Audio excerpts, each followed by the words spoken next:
Hello बच्चों, आप सभी को नमस्कार। आप कैसे हैं? मैं आशा करता हूं कि आप ठीक होंगे। देखिए, आज हम आपको एक नया चैप्टर लेकर आए हैं, तत्वों के निष्कर्षण। चैप्टर का नाम है क्या है? तत्वों के निष्कर्षण।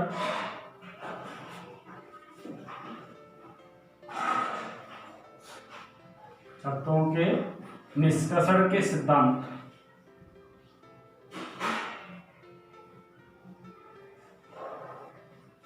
एवं प्रक्रम। ठीक, क्लास 12। ये फर्स्ट बुक का आपका 6 यूनिट है, यूनिट 6। तो देखिए, यदि आप में से जिन बच्चों ने पहले से कुछ नहीं पढ़ा है तो भी इसके अंदर आपको कोई परेशानी नहीं आने वाली है। देखिए, सबसे पहले हम बात करें तत्वों का निष्कर्षण के सिद्धांत। तो तत्वों का निष्कर्षण मतलब तत्व किस प्रकार निकाले जाते हैं। तो सबसे पहले यहाँ पर हम बात करेंगे तत्वों की, उसके बाद उसके निष्कर्षण में क्या होता है, कैसे तत्वों का निष्कर्षण किया जाता है। तो यहाँ पर देखिए, सबसे पहले हम बात करेंगे तत्व क्या होते हैं। तो तत्व जो होते हैं आपके प्रगति में पाए जाते हैं। तो किस अवस्था में पाए जाते हैं? दो अवस्था में पाए जाते हैं। एक होती है मुक्त अवस्था, एक होती है आपकी संयुक्त अवस्था।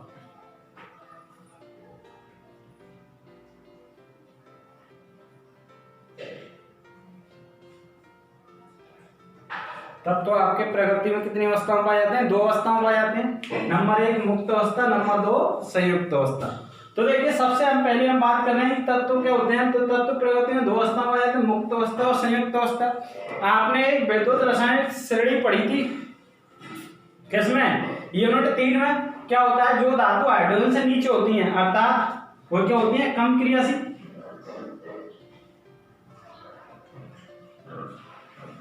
जो धातु कम क्रियाशील होती हैं वो क्या होती है? मुक्त अवस्था में पाई जाती हैं। जो क्या होती हैं? अत्यंत क्रियाशील,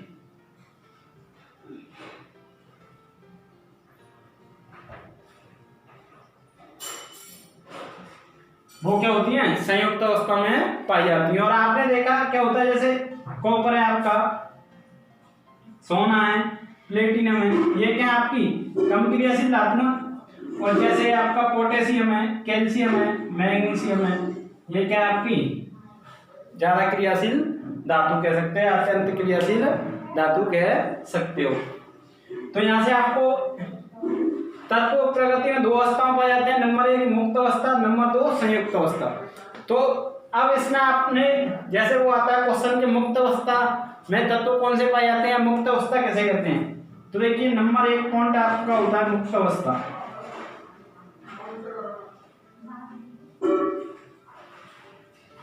इसमें आप क्या लिखोगे कि वे तत्व जो प्रगति में मुक्त अवस्था में पाए जाते हैं, जो क्या होते हैं? कम क्रियाशील होते हैं। या फिर इस प्रकार कह सकते हो, वे तत्व जो बहुत कम क्रियाशील होते हैं वो प्रगति में मुक्त अवस्था में पाए जाते हैं, यानी कम क्रियाशील मुक्त अवस्था में। इसके बाद आती है आपकी संयुक्त अवस्था।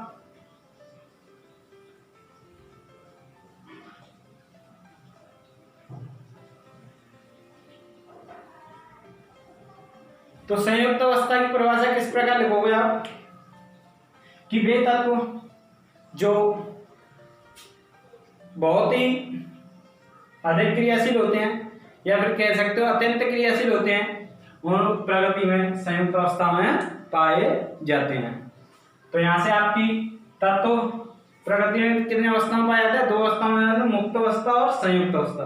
मुक्त अवस्था में जो कम क्रियाशील होते हैं, संयुक्त अवस्था में जो ज्यादा क्रियाशील होते हैं। यहां से देखिए, अब इसके बाद आता है कि आपके तत्व 3 प्रकार के होते हैं। नंबर 1 धातु, नंबर 2 अधातु और नंबर 3 उपधातु। क्या होता है? तत्व 3 प्रकार के होते हैं। यह आपने पढ़ा होगा छोटी क्लास में, 10th में पढ़ा होगा। तत्व तीन प्रकार के होते हैं। नंबर एक क्या होता है? धातु। नंबर दो अधातु। नंबर तीन होता है आपका उपधातु। तो देखिए, सबसे पहले हम बात करेंगे धातु किसे कहते हैं। धातु किसे कहते हैं? तो धातु क्या होती है? जैसे देखिए आपका सोडियम है, क्या है? होता है इलेक्ट्रॉन है 2 8 1। ये क्या करता है? अपनी अंतिम कक्षा को स्थायी करने के लिए एक इलेक्ट्रॉन त्याग देता है, तो 2 8 1। जैसे मैग्नीशियम में क्या होता है? 2 8 2। ये अपनी अंतिम कक्षा को स्थायी करने के लिए 2 इलेक्ट्रॉन त्याग देता है। तो देखिए, धातु उन्हें कहते हैं क्या? वे तत्व जो अपनी अंतिम कक्षा को स्थायी करने के लिए इलेक्ट्रॉन त्याग कर धनायन बनाने की क्षमता रखते हैं, उन्हें क्या कहते हैं? धातु कहते हैं। वे तत्व जो इलेक्ट्रॉन त्याग कर धनायन बनाने की क्षमता रखते हैं, उन्हें क्या कहते हैं? धातु कहते हैं। इसमें थोड़ा और बढ़ा सकते हो, इसमें क्या कह सकते हो कि वे तत्व जो इलेक्ट्रॉन त्याग कर धनायन बनाने की क्षमता रखते हैं और उनमें विद्युत और ऊष्मा के गुण पाए जाते हैं, उन्हें धातु कहते हैं। तो इस प्रकार यहाँ से धातु की परिभाषा समझ में क्या होता है? वे तत्व जो इलेक्ट्रॉन त्याग कर क्या धनायन बनाने की क्षमता रखते हैं, उन्हें धातु कहते हैं। जैसे पोटेशियम, कैल्शियम, मैग्नीशियम, सोडियम।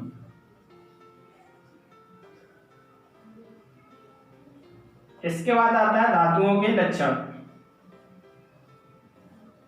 धातुओं के लक्षण, तो देखिए धातुओं के लक्षण। नंबर एक क्या होता है आपका? धातु कि धातु क्या करते हैं? इलेक्ट्रॉन त्यागते हैं और इलेक्ट्रॉन त्याग कर कैसा धनावेश व्यक्त करते हैं। नंबर दो क्या होता है कि धातु जो होते हैं वो क्या होते हैं? विद्युत और ऊष्मा के क्या होते हैं? सुचालक होते हैं।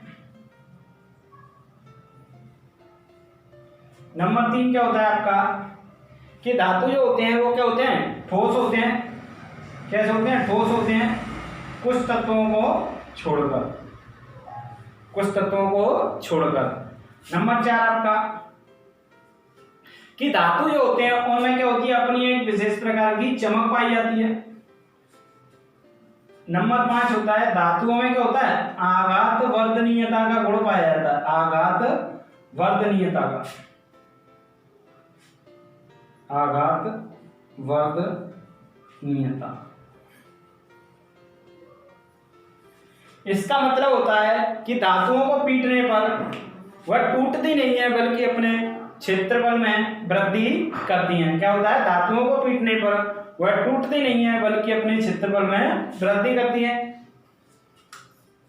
नंबर 6 होता है आपका कि धातुओं में तन्यता का गुण पाया जाता है। इसका मतलब होता है कि धातुओं के तार बनाए जा सकते हैं। इनमें सबसे तन्यता का गुण ज्यादा पाने वाला सोना धातु होता है, जिसका 1 ग्राम सोने के तार से 2 किलोमीटर लंबा तार बनाया जा सकता है। तो यहाँ से इस प्रकार धातुओं के लक्षण पता चले गए। नंबर 1 क्या होता है कि ये इलेक्ट्रॉन त्याग कर कौन सा धनायन या धनावेश व्यक्त करते हैं। धातु इलेक्ट्रॉन त्याग कर, पुनः सुन लो, देखिए एक बार मैं रिपीट कर रहा हूं क्या बोला मैंने। नंबर 1 धातु इलेक्ट्रॉन त्याग कर धनावेश व्यक्त करते हैं। नंबर 2 धातुएं क्या होती हैं? विद्युत और ऊष्मा के सुचालक होते हैं। नंबर 3 धातु ठोस अवस्था में पाए जाते हैं कुछ तत्वों को छोड़कर। नंबर 4 इनमें अपनी एक विशेष प्रकार की चमक होती है। नंबर 5 धातुओं में आघात वर्धनीयता का गुण पाया जाता है, अर्थात इनको पीटने पर यह अपने क्षेत्रफल में वृद्धि करते हैं। नंबर 6 धातुओं में तन्यता का गुण पाया जाता है, अर्थात इनके तार बनाए जा सकते हैं। तो इस प्रकार यहाँ से आपके धातु और धातु के लक्षण खत्म होते हैं। धातु क्या होते हैं? वे तत्व जो इलेक्ट्रॉन त्याग कर धनायन बनाने की क्षमता रखते हैं और विद्युत और ऊष्मा के सुचालक होते हैं, उन्हें क्या कहते हैं? धातु कहते हैं। इसके बाद आता है आपका, देखिए क्या आता है नंबर 2 पॉइंट अधातु।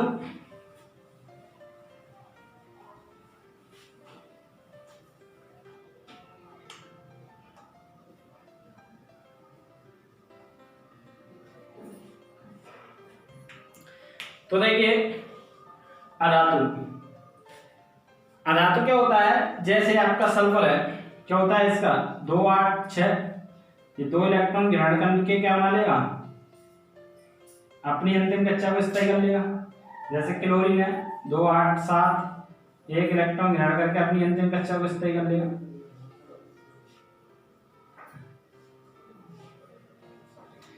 तो इसका मतलब क्या हो गया, धातु की परिभाषा क्या होगी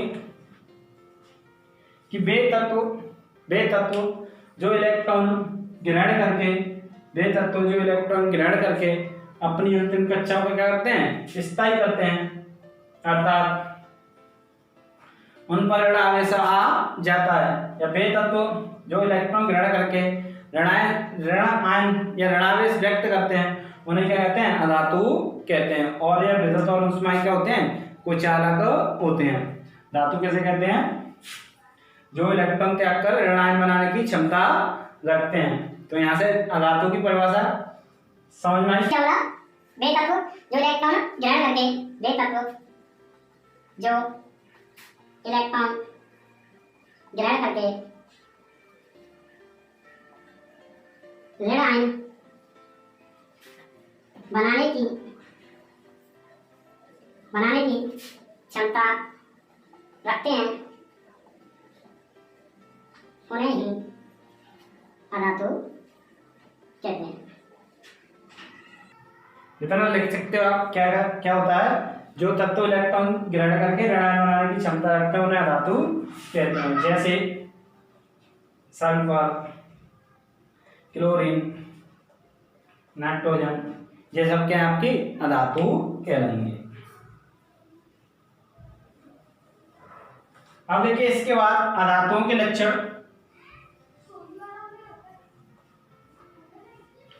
तो देखिए यदि आपने धातुओं के लक्षण समझे होंगे तो अधातुओं के लक्षण आसानी से बना पाओगे।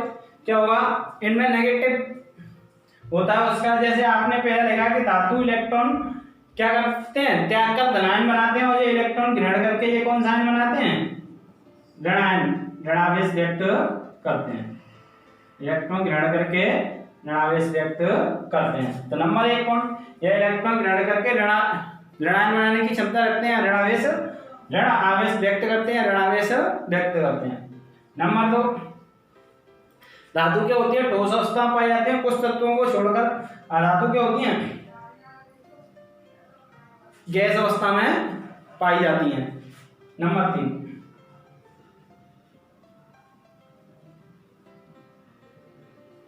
कुछ तत्वों को छोड़कर, कुछ तत्वों को छोड़कर, ठीक है। इसके बाद देखिए आपका जो नंबर 3 पॉइंट क्या था कि धातुओं में क्या होती है, अपनी एक चमक होती है, अधातुओं में क्या होती है, अपनी कोई चमक नहीं होती है। नंबर 4 पॉइंट क्या था धातुओं का, कि धातुओं में क्या होता है,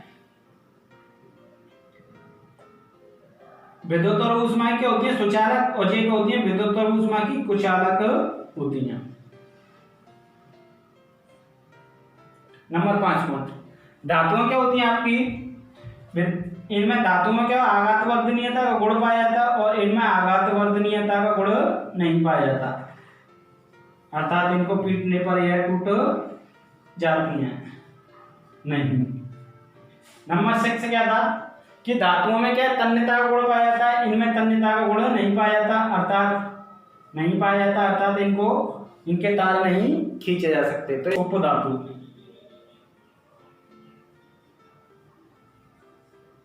तो देखिए उपधातु क्या होते हैं, यानी उपधातु उन्हें कहते हैं जिनमें धातु तथा अधातु दोनों के लक्षण पाए जाते हैं, यानी इलेक्ट्रॉन त्याग भी सकते हैं और ग्रहण भी कर सकते हैं। तो इस प्रकार ले सकते हो कि वे तत्व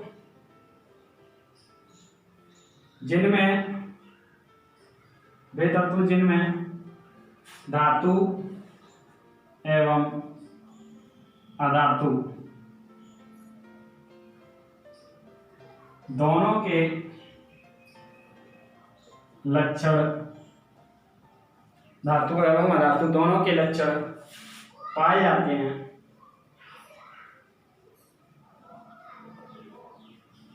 उन्हें ही उपधातु कहते हैं।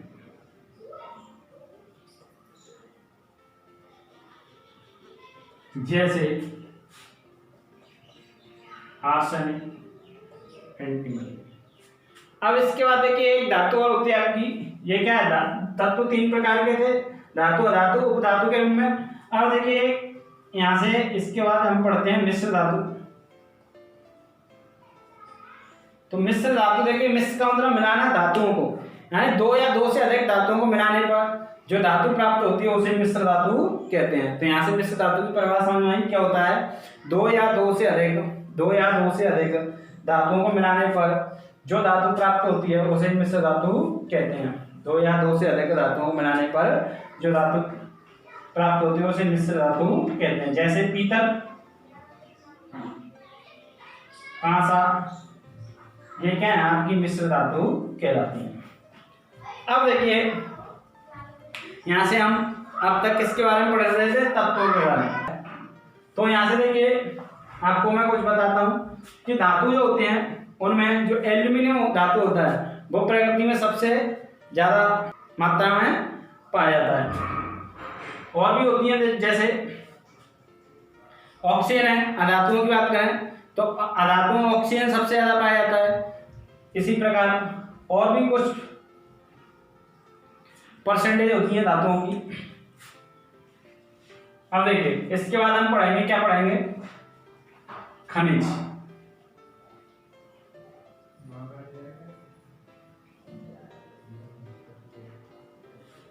खनिज तो देखिए खनिज कैसे कहते हैं,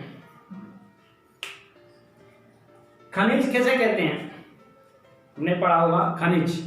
तो खनिज क्या होता है, देखिए कि खनिज आपका क्या होता है कि जिनसे हम खोद के, प्रकृति से या भूपटल से खोद के प्राप्त करते हैं उन्हें खनिज कहते हैं। यानी तत्व या उसके यौगिक प्रकृति के अंदर जिस अवस्था में पाया जाता है वो अवस्था ही खनिज कहलाती है, यानी खुदाई से प्राप्त करते हैं। जैसे आपने देखा होगा पहाड़ों में चट्टान होती हैं, इसी प्रकार आपके कुछ खनिज होते हैं जिनसे क्या धातुएं मतलब अयस्क मिलते हैं, और अयस्क से क्या होता है, धातुओं का निष्कर्षण किया जाता है। तो खनिज यानी खुदाई से, प्रकृति के अंदर भूपट्टी से खुदाई से जो प्राप्त होता है उसे क्या कहते हैं, खनिज कहते हैं। यानी कि क्या होता है, तत्व या उसके यौगिक, तत्व या उसके यौगिक प्रकृति में जिस अवस्था में पाए जाते हैं, जिस अवस्था में पाए जाते हैं, तत्व या उसके यौगिक प्रकृति में, यानी प्रकृति में जो अवस्था होती है उसको खोद के जो अवस्था होती है उसे क्या कहते हैं, खनिज कहते हैं। तत्व या उसके यौगिक प्रकृति में जिस अवस्था में पाए जाते हैं उस अवस्था को ही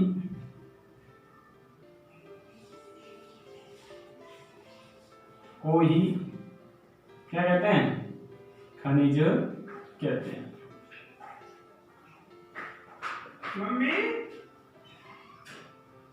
यानी आप किसी चट्टान से, जैसे जहाँ से आपका धातुओं के निष्कर्षण के लिए जो अयस्क होते हैं, खनिज होते हैं, उनसे जो खोद लिया, जो प्राप्त हुआ बालू के रूप में, एक प्रकार से चट्टान होती हैं, चट्टानों के रूप में, ठीक है। तो इसके बाद अयस्क,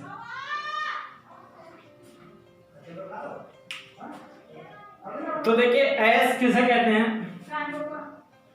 कि आपने अभी खनिज देखा, खनिज क्या होता है, खुदाई करके जो चीज प्राप्त होती है प्रकृति से या भूपट्टी से उसे खनिज कहते हैं। इसके बाद अयस्क होता है। तो अयस्क क्या होता है, देखिए अयस्क होता है आपका क्या होता है कि जो आपके खनिज हैं, यानी आपने जो भूपट्टी से जो भी खुदाई की उससे क्या होता है, धातुओं का निष्कर्षण, यानी कि धातुएं आसानी से अधिक मात्रा में और क्या है, कम लागत लगाने पर प्राप्त हो जाती है, उसे क्या कहते हैं, अयस्क कहते हैं। तो अयस्क यहाँ से समझ में आया, क्या बोला मैंने कि वे खनिज जिनसे धातुओं का निष्कर्षण आसानी से अधिक मात्रा में और कम लागत लगाने पर किया जाता है उन्हें क्या कहते हैं? अयस्क कहते हैं। क्या होता है? वे खनिज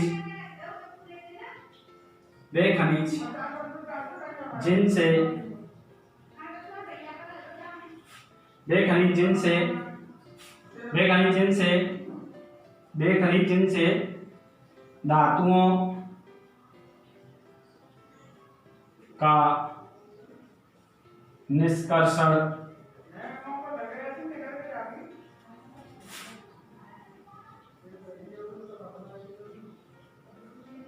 आसानी से एवं कम लागत पर आसानी से एवं अधिक मात्रा में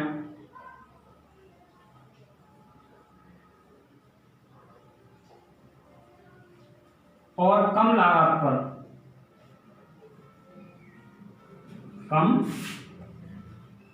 पर किया जाता है उन्हें क्या कहते हैं? किया जाता है उन्हें अयस्क कहते हैं।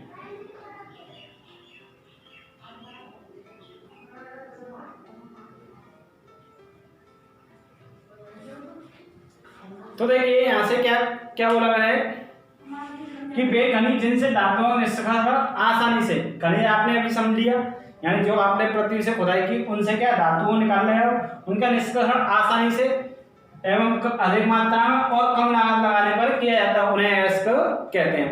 तो इस प्रकार देखिए यहां से आपने छोटी क्लास में पढ़ा होगा कि देखिए यहां से देखिए आप खनिज से क्या धातुओं का निष्कर्षण कैसे करना है? आसानी से कम लागत में और क्या है? अधिक मात्रा में। तो जिनसे होगा उन्हें क्या कहेंगे? अयस्क, और जिनसे नहीं होगा उन्हें क्या कहेंगे? अयस्क नहीं कहेंगे। तो इस प्रकार आपसे यहाँ से एक क्वेश्चन और बनता है। क्या बनता है कि सभी खनिज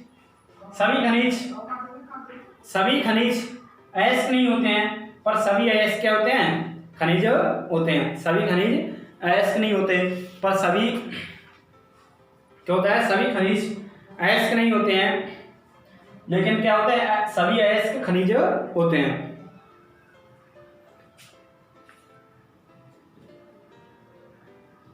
सभी अयस्क खनिज होते हैं, लेकिन क्या होता है? सभी खनिज अयस्क नहीं होते। इतनी बात समझ में आई?